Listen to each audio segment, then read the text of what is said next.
Hi friends, मैं आकांक्षा शर्मा जी के वित्त आकांक्षा में आपका स्वागत करती हूँ। फ्रेंड्स, हम पॉलिटी का नेक्स्ट भाग पढ़ने वाले हैं। ये 3000 वस्तुनिष्ठ प्रश्न हैं।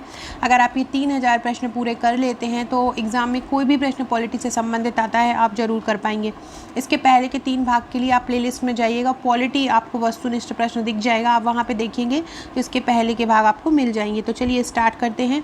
आज का पहला क्वेश्चन है और हमारी सीरीज़ का 154वां क्वेश्चन है। जब संविधान बना था तो संविधान में कितने भाग थे? तो जब हमारा मूल संविधान बना था तो उसमें 22 भाग थे। कितने थे? 22। भारत की संविधान सभा के अस्थायी अध्यक्ष कौन है? तो भारत का संविधान सभा के जो जैसे कि अभी प्रोटेम स्पीकर होता है, जो सबसे सीनियर होता है, उनको बना देते हैं। तो उस समय संविधान की सभा की जब पहली संविधान सभा हुई थी 9 दिसंबर 1946 को हुई थी, तो उस समय अस्थायी अध्यक्ष बना दिया था सच्चिदानंद सिन्हा को। वो उस सभा के सबसे वरिष्ठ व्यक्ति थे। और अगर आपसे पूछे कि स्थायी अध्यक्ष कौन थे, तो हमारे जो भारत के प्रथम राष्ट्रपति थे डॉक्टर राजेंद्र प्रसाद, वो इसके स्थायी अध्यक्ष थे। नेक्स्ट है, देश के स्वतंत्र होने के बाद संविधान सभा की पहली बैठक कब हुई? तो देश के स्वतंत्र होने के बाद संविधान की पहली बैठक हुई थी 31 अक्टूबर 1947 को। देश के स्वतंत्र होने के बाद संविधान सभा की पहली बैठक कब हुई थी? 31 अक्टूबर 1947 को हुई थी। ये संविधान होने के बाद की बात कर रहे हैं। नेक्स्ट क्वेश्चन है, राज्यसभा में 12 सदस्यों का मनोनयन किस देश के संविधान से लिया है? तो राज्यसभा में क्या होता है, 12 सदस्यों को चुना जाता है। अलग अलग जो क्षेत्र से रहते हैं, कला, संस्कृति, शिक्षा, तो उनको चुना जाता है। तो और ये किस देश के संविधान से ऐसा लिया गया है कि ऐसे चुना जाएगा? तो ये लिया गया है आयरलैंड के संविधान से। राज्यसभा के 12 सदस्यों का मनोनयन किस देश के संविधान से लिया है? आयरलैंड के। नेक्स्ट है, 42वें संवैधानिक संशोधन द्वारा प्रस्तावना में किन शब्दों को नहीं जोड़ा गया? तो देखिए, धर्मनिरपेक्ष को जोड़ा, समाजवादी को जोड़ा, एकता और अखंडता को जोड़ा था 42वें संविधान संशोधन 1976 में, लेकिन गुटनिरपेक्ष को नहीं जोड़ा था। 42वें संविधान संशोधन गुटनिरपेक्ष कोई भी शब्द नहीं था। नेक्स्ट है, प्रथम संवैधानिक संशोधन अधिनियम किससे संबंधित है? तो कुछ राज्यों की कृषि भूमि सुधार से संबंधित है। प्रथम संवैधानिक संशोधन किससे? राज्यों के कृषि भूमि सुधार से संबंधित है। इसके अलावा अनुसूची भी जोड़ी गई थी। फ्रेंड्स, डिस्क्रिप्शन बॉक्स में आपको हमारे व्हाट्सअप, टेलीग्राम ग्रुप का, फेसबुक ग्रुप का, इंस्टा ग्रुप का लिंक मिल जाएगा। आप वहाँ से ज्वाइन हो जाइएगा। वहाँ पे आपको टेलीग्राम और व्हाट्सअप ग्रुप में आपको ये इसकी जो PDF है आपको वहाँ मिल जाएगी। इसके पहले के भाग की PDF भी आपको वहीं पर प्राप्त हो जाएगी। और हमारे जो भी प्री के मेंस के वीडियोस रहते हैं उनकी PDF भी आपको वहीं मिल जाएगी। किस अनुच्छेद में भारत को भारत और इंडिया कहा गया है? तो किस अनुच्छेद में क्या गया है? अनुच्छेद 1 का भाग 1 है, जिसमें हमारे भारत को भारत और इंडिया कहा गया है। संविधान के किस अनुच्छेद में संविधान संशोधन प्रक्रिया है? तो संविधान के भाग 20 से के अनुच्छेद 368 संविधान संशोधन प्रक्रिया को बताता है। क्या? भाग 2 का अनुच्छेद 368 संविधान संशोधन प्रक्रिया बताता है। संघात्मक अवस्था को अपनाने वाला प्रथम देश कौन सा है? संघात्मक अवस्था को अपनाने वाला प्रथम देश है USA। कौन सा है? USA है। संविधान प्रारूप समिति के समक्ष प्रस्तावना का प्रस्ताव किसने रखा? तो संविधान प्रारूप समिति के समक्ष प्रस्तावना का प्रस्ताव जवाहरलाल नेहरू ने रखा। किसने रखा? जवाहरलाल नेहरू ने। जम्मू कश्मीर का संविधान कब बना था? 26 जनवरी 1957 को। जम्मू कश्मीर का संविधान कब बना था?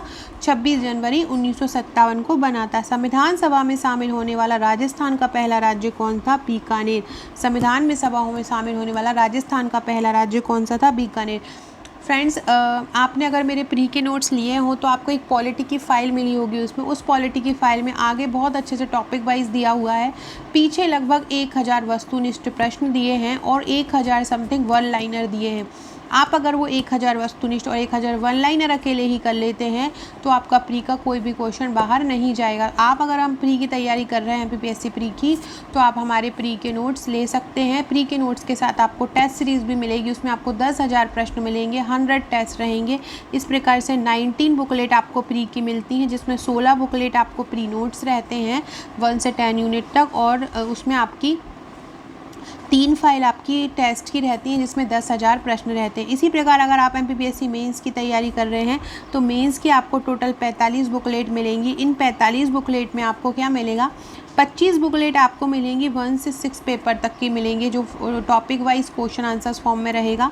इसके बाद आपको 12 फाइल 3 मार्कर की मिलेंगी, जिसमें 3 मार्कर्स रहेंगे, और इसके अलावा आपको 8 फाइल प्रीवियस ईयर्स पेपर रहेंगे, मतलब पुराने पेपर को हल आपको बताया जाएगा। टोटल 68 बुकलेट आपको प्री और मेंस की मिलेंगी, और मेंस की आपको 45 मिलेंगी। आप मेंस की जो नोट्स हैं वो सॉफ्ट कॉपी में भी ले सकते हैं, हार्ड में भी ले सकते हैं, आप वहीं भारत में कहीं भी रहते हो आप मंगा सकते हैं। इसके अलावा मेंस के नोट्स के साथ आपको 25 पेड ग्रुप मिलेंगे। इन ग्रुप में भी आपको आंसर राइटिंग कराई जाएगी, आंसर्स दिए जाएंगे, अलग अलग क्वेश्चन घुमा घुमा के क्वेश्चन, टॉपिक वाइज क्वेश्चन की तैयारी कराई जाएगी। जैसे कि अभी हमारा मध्य प्रदेश स्पेशल है, मध्य प्रदेश भौगोलिक स्वरूप से संबंधित हम क्वेश्चन पढ़ रहे हैं। इसी प्रकार से ये पेड MPPSC प्री के साथ भी आपको एक ग्रुप मिलेगा, उसमें भी आपको इम्पोर्टेंट मटेरियल दिया जाएगा। तो आप ये हमारे नोट्स ले सकते हैं, हैंड रिटन है और बहुत ही सरल भाषा में इनको तैयार किया गया है। और जो हमारा MPPSC 2019 हुआ था उसमें से हमारे नोट्स में से हूबहू क्वेश्चन आए हुए हैं, और 92 से 94% तक हमारे नोट्स से ही आया है। ब्रिटिश संविधान की किस विशेषता को भारतीय संविधान में शामिल किया गया है? तो संसदीय पद्धति की सरकार ये विशेषता है जिसको भारतीय संविधान में शामिल किया है। संविधान प्रारूप समिति में अध्यक्ष को मिलाकर कितने सदस्य होते हैं? 7। संविधान प्रारूप समिति में अध्यक्ष को मिलाकर कितने सदस्य होते हैं? 7 सदस्य होते हैं। भारतीय संविधान के ऊपर सबसे अधिक प्रभाव किसका पड़ा है? तो किसका पड़ा है? ब्रिटिश संविधान का। भारतीय संविधान के ऊपर सबसे अधिक प्रभाव किसका पड़ा है? ब्रिटिश संविधान का पड़ा हुआ है। नेक्स्ट है, बाहरी आक्रमण के बाद आधार पर अब तक कितनी बार राष्ट्रीय आपातकाल की घोषणा की गई है? तो बाहरी आक्रमण के आधार पर अब तक 2 बार राष्ट्रीय आपातकाल की घोषणा की गई है, बाहरी आक्रमण के आधार पर। नेक्स्ट है, एकात्मक संरचना और अध्यक्षात्मक प्रशासन प्रणाली वाले देश का एक उदाहरण कौन सा है? तो वो है फ्रांस। एकात्मक संरचना और अध्यक्षात्मक प्रशासन प्रणाली वाले देश का एक उदाहरण क्या है? फ्रांस है। नेक्स्ट क्वेश्चन है, भारतीय की संविधान सभा का संवैधानिक सलाहकार कौन होता है? सर VN राव होता है।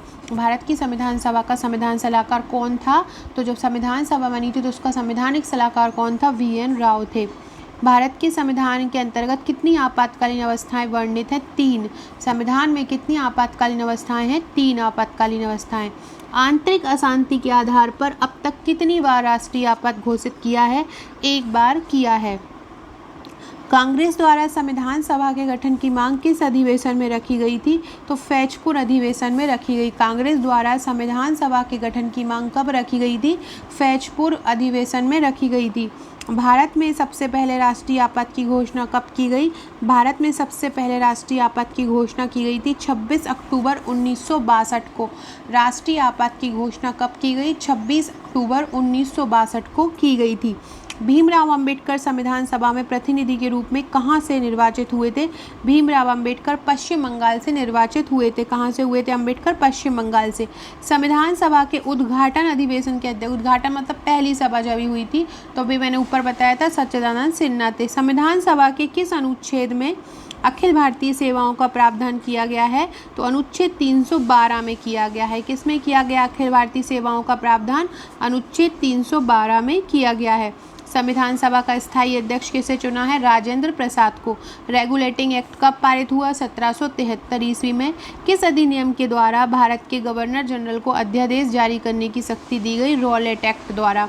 संविधान सर्वप्रथम प्रारूप समिति के समक्ष प्रस्तावना का प्रस्ताव किसने रखा था? तो ये रखा था पंडित जवाहरलाल नेहरू ने। प्रारूप समिति के समक्ष प्रस्तावना का प्रस्ताव किसने रखा? पंडित जवाहरलाल नेहरू ने। महारानी विक्टोरिया को भारत की साम्राज्ञी कब घोषित किया? तो महारानी विक्टोरिया को भारत की साम्राज्ञी कब घोषित किया? 1857 के युद्ध के बाद तो कंपनी से अधिकार छीन लिए थे, तो डायरेक्ट जो ब्रिटेन की साम्राज्ञी थी उनके ही हाथ में अधिकार चले गए थे, तो तभी इनको भारत की साम्राज्ञी नियुक्त किया। संविधान सभा की संघीय शक्ति के अध्यक्ष कौन थे? संविधान सभा की जो संघीय शक्ति थी उसके अध्यक्ष थे पंडित जवाहरलाल नेहरू। संविधान सभा द्वारा फ्रेंड्स, आप मुझे डिस्क्रिप्शन बॉक्स में जवाहरलाल नेहरू की डेथ कब हुई थी और उनका जन्म कब हुआ था, दोनों के सन आपको ईयर मुझे लिख के कमेंट में बताना है। अगर आपको मेरे वीडियोस पसंद आते हैं तो आप ये कमेंट बॉक्स में ज़रूर बताइएगा कि जो जवाहरलाल नेहरू हैं उनका जन्म किस सन में हुआ था और मृत्यु किस सन में हुई थी। संविधान सभा द्वारा संविधान होने का प्रस्ताव कब पारित किया गया? 27 नवंबर 1948 में। माल्य मिंटो सुधार बिल कब पारित हुआ? 1909 में। संविधान सभा का अधिकार किसकी देन है? मुस्लिम लीग की। मुसलमानों के लिए अतिरिक्त निर्वाचक मंडल का प्रावधान किस मिशन के तहत लाया? माल्य मिंटो 1909। भारतीय संविधान को संविधान सभा ने कब अंगीकृत किया? 26 नवंबर 1949 को किया। किस कैबिनेट मिशन का सदस्य कौन नहीं था? इनमें से क्रिप्स भी थे, पैट्रिक लॉरेंस भी था, लॉर्ड कर्जन तो गवर्नर थे जो उस समय उनकी डेथ ही हो गई थी इस समय तक, कैबिनेट मिशन के समय तक, तो लॉर्ड कर्जन नहीं थे। लॉर्ड कर्जन के से एक चीज़ जुड़ी हुई है, बंगाल का विभाजन। भारतीय संविधान किस तिथि को लागू हुआ? 26 जनवरी 1950। सबसे सरल क्वेश्चन है। किस योजना के तहत भारतीयों को सार्वभौम सत्ता सौंपी गई? माउंटबेटन योजना के तहत। विश्व का सबसे बड़ा और लिखित व्यापक संविधान कौन सा है? भारत का है। भारत के विभाजन के बाद संविधान सभा में कुल कितने सदस्य रह गए थे? तो 299 सदस्य रह गए थे। भारतीय संविधान की संरचना कैसी होती? कुछ एकात्मक व कुछ कठोर, ये दोनों प्रकार की संरचना होती है। संविधान के प्रारूप पर कुल कितने दिन बहस हुई? 114 दिन बहस हुई थी। बच्चों के शोषण से संबंधित कौन सा अनुच्छेद है? तो बच्चों के शोषण से संबंधित जो अनुच्छेद है वो है अनुच्छेद 24। मूल संविधान के अंतर्गत कितने राज्यों का उल्लेख किया? जब मूल संविधान बना था तब 14 राज्यों का उल्लेख किया था। धन विधेयक की परिभाषा किस अनुच्छेद के अंतर्गत दी गई है? अनुच्छेद 110। धन विधेयक की परिभाषा किसके अंतर्गत दी गई है? अनुच्छेद 110। संविधान का सबसे अधिक विस्तृत भाग कौन सा है? 5वां भाग सबसे अधिक विस्तृत है। संविधान के किस अनुच्छेद के अंतर्गत विभिन्न राज्यों से संबंधित विशिष्ट प्रावधान किया गया है? तो राज्यों से संबंधित प्रावधान है अनुच्छेद 371 में।